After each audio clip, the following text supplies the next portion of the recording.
2026년 1월 13일 화요일 하나님 나라를 시작하는 말씀 묵상 시간입니다. 오늘 우리에게 주신 하나님의 말씀은 창세기 9장 18에서 29절 말씀을 젊은 이누리 김양희 집사님께서 봉독해 주시겠습니다. 하나님의 말씀을 경청하십시오. 방주에서 나온 노아의 아들들은 셈과 함과 야벳이며 함은 가나안의 아버지라. 노아의 이 세 아들로부터 사람들이 온 땅에 퍼지니라. 노아가 농사를 시작하여 포도나무를 심었더니 포도주를 마시고 취하여 그 장막 안에서 벌거벗은지라. 가나안의 아버지 함이 그의 아버지의 하체를 보고 밖으로 나가서 그의 두 형제에게 알림해 셈과 야벳이 옷을 가져다가 자기들의 어깨에 메고 뒷걸음쳐 들어가서 그들의 아버지의 하체를 덮었으며 그들이 얼굴을 돌이키고 그들의 아버지의 하체를 보지 아니하였더라. 노아가 술이 깨어 그의 작은 아들이 자기에게 행한 일을 알고 이에 이르되 가나안은 저주를 받아 그의 형제의 종들의 종이 되기를 원하노라 하고 또 이르되 셈의 하나님 여호와를 찬송하리로다.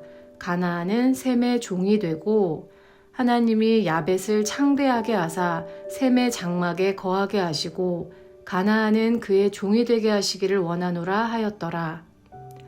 홍수 후에 노아가 350년을 살았고 그의 나이가 950세가 되어 죽었더라. 오늘 본문은 노아의 홍수 사건 이후의 이야기를 담고 있습니다. 홍수 이후라면 모든 것이 새로워지고 또 벅찬 기대감을 가지고 말씀을 읽게 됩니다. 심판이 끝났으니 사람도 더 단련되고 더 거룩해지고 더 안정된 사회가 있지 않았을까.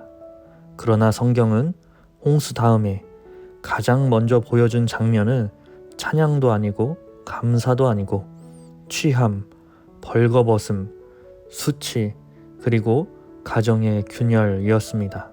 성경이 정말로 하나님의 말씀이라고 보여주는 대목 중에 하나이지 않을까 싶은데요. 정직하게 인간을 바라보게 합니다. 심판을 통과했다고 해서 곧바로 새 사람이 되었다고 말하지 않은 것이죠. 왜 이런 이야기가 홍수 이후에 담겨져 있을까? 아니, 하나님은 왜 이런 이야기를 성경 가운데 꼭 굳이 넣으셨을까라는 질문 앞에 서게 됩니다. 노아는 의로운 사람이었습니다. 동시에 심판을 통과한, 이 말은 즉 세상의 끝을 직접 본 사람이었습니다. 자기 가족 외에 모든 인류가 사라지는 장면을 눈으로 목격한 생존자였습니다. 구원받아 방주를 통해 살았지만 그 과정 속에서 노아는 너무 많은 것을 보았고 너무 많은 것을 잃었고 너무 큰 책임을 홀로 짊어진 사람이었습니다. 그런 노아가 이후에 취하고 무너진 모습은 단순히 의인이 죄를 지었다 이야기하기 전에 감당하기 어려운 무게를 안고 살아가고 있는 한 인간의 모습일지 모르겠습니다. 심판은 세상을 바꾸었지만 사람은 바꾸지 못했다. 즉 인간은 여전히 연약한 존재임을 오늘 말씀을 통해 알 수 있습니다. 그 연약한 존재임을 또한 아들들이 보여주고 있기 때문인데요. 함은 아버지의 수치, 상처를 보고서 덮어주지 않고 말하고 퍼뜨리고 즐기는 장면이 나옵니다. 이 부분은 분명히 악이 맞습니다. 계속해서 가나안의 아버지 함이라는 표현으로 결국 이후 가나안 땅을 정복하는 당위성을 제공한다고 역사적 연결성을 부여하기도 합니다. 그러나 함 또한 상처를 슬픔으로 안지 않고 책임으로 짊어지지 않고 우월감으로 바꿔버리는 것 또한 왜곡된 인간상을 보여주는 장면인 것입니다.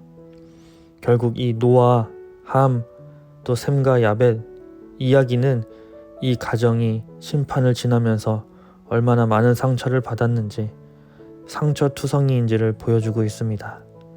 그러나 하나님은 이 가정을 버리시지 않으셨습니다. 더 나아가 이 상처 많은 가정을 통해 하나님의 역사를 이어가십니다. 하나님의 일은 괜찮은 사람이어서 시작된 것이 아니라 괜찮지 않은 상태에서 결국 하나님의 은혜로 시작되는 것임을 뼈저리게 느끼게 하는 본문입니다. 여전히 우리도 온전하지 못합니다. 그러나 그 연약한 우리와 여전히 함께 가시는 하나님이 함께 계십니다. 오늘 이 하나님의 은혜가 더 깊이 더 묵직하게 다가오는 하루가 되길 간절히 소망합니다. 기도하겠습니다. 하나님, 우리는 여전히 연약하고 스스로를 고칠 수 없는 존재임을 고백합니다. 괜찮지 않은 모습 그대로 주님 앞에 나아오니 우리의 힘이 아니라 주님의 은혜로 오늘을 살게 하옵소서. 예수님의 이름으로 기도합니다. 아멘. 오늘 레마의 말씀 사연은 김양희 집사님의 사연입니다. 제가 읽어드리겠습니다. 주일 예배를 마치고 돌아와 컴퓨터 앞에 앉았습니다. 잠시 고민했습니다.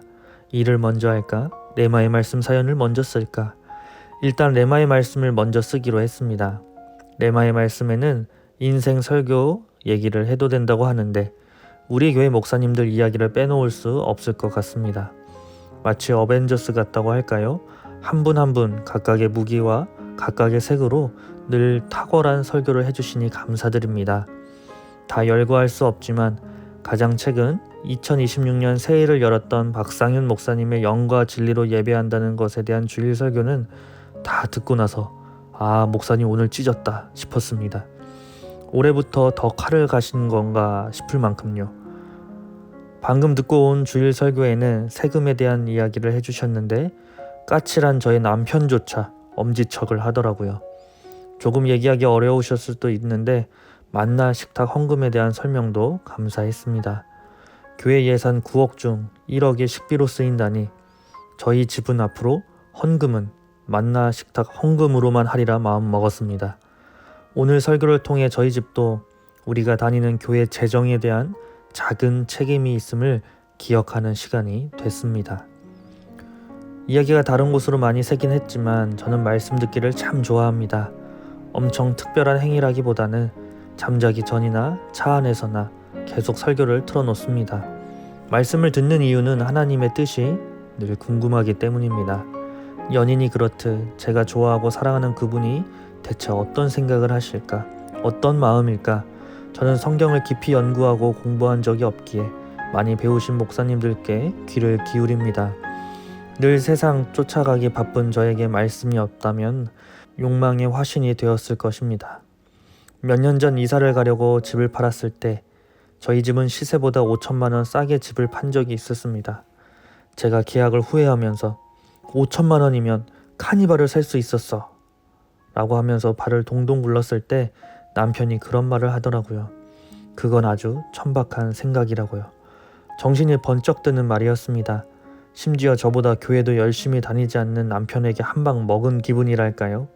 그때 제가 존경하는 김기석 목사님이 하셨던 말씀도 동시에 기억났습니다. 부동산으로 재산 굴리는 걸 지혜로운 재테크로 여기는 것을 부끄러워해야 한다. 월세를 받더라도 5만 원 더 받는 게 아니라 5만 원 덜 받으려고 하는 게 크리스천이다 하셨던 말씀이 떠올랐습니다.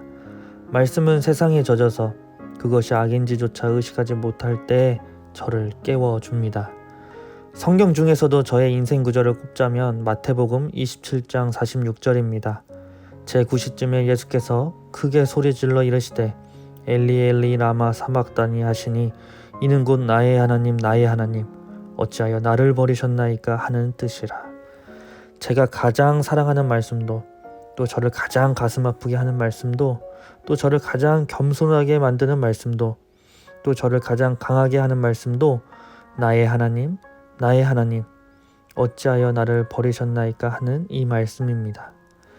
사실 듣기 좋은 말도 아니고 어떻게 보면 아름다운 말도 아닙니다. 처절한 말입니다. 십자가에서 마지막으로 남긴 예수님의 이 외로운 절규를 생각할 때마다 저는 그 앞에서 참으로 숙연해집니다. 인생에서 도저히 이해할 수 없는 난관을 만나거나 억울함을 느끼는 순간에도 이 말씀을 생각하면 그 어떤 불평도 나오지가 않습니다. 또 예수님의 절규는 저에게 위로를 주기도 합니다. 우리 주님도 이렇게 외치고 싶었던 순간이 있으셨지 하면서요. 그리고 이런 상황에서 결국 자신의 길을 묵묵히 걸어간 예수님을 생각하면 용기도 생깁니다. 그분이 이 인생이 얼마나 고단하고 부조리한지 아시는 분이라서 저는 주님이 더 좋습니다. 그리고 그 외로운 절규 때문에 매일 가슴이 쓰리기도 합니다. 예수님께 빚진 마음으로 오늘 하루도 감사하게 엽니다. 라고 사연을 보내주셨습니다.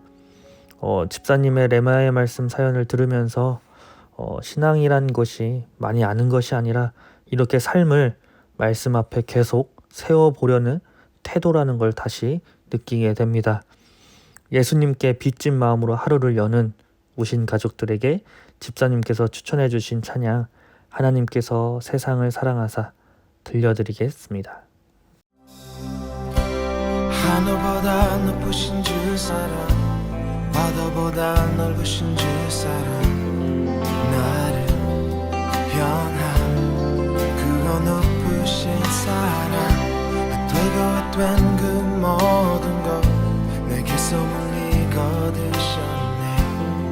나의 수지 찬양되었네.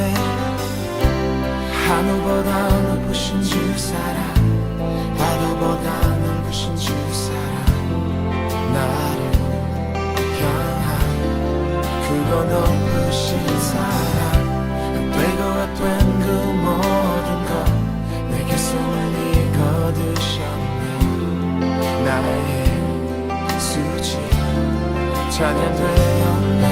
영원히 감사드리리 주님의 그 은혜, 나 찾아주신 그 사랑, 오 주님의 전부 사랑해요, 경배해요, 나 주 위에 살리 영원토록 지시하신 주 사랑을 전하리.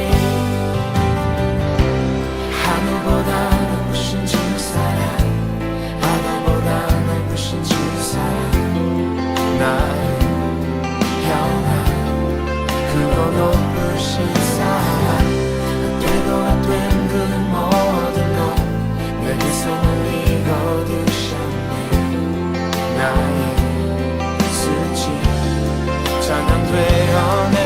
영원히 감사드리리 주님의 그 은혜, 나 찾아주신 그 사랑, 오 주님의 전부 사랑해요, 경배해요, 나 주 위에 살리 영원토록 지시하신 주 사랑을 전하리.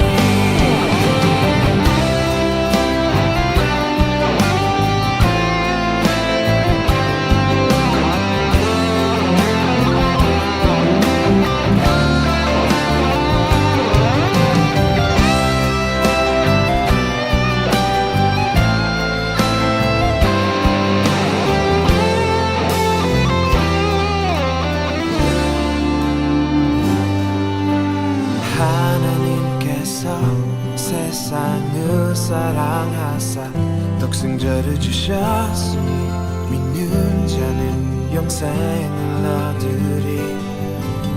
하나님께서 세상을 사랑하사 독생자를 주셨으니 믿는 자는 영생을 얻으리. 하나님께서 세상을 사랑하사 독생자를 주셨으니 믿는 자는 영생을 얻으리.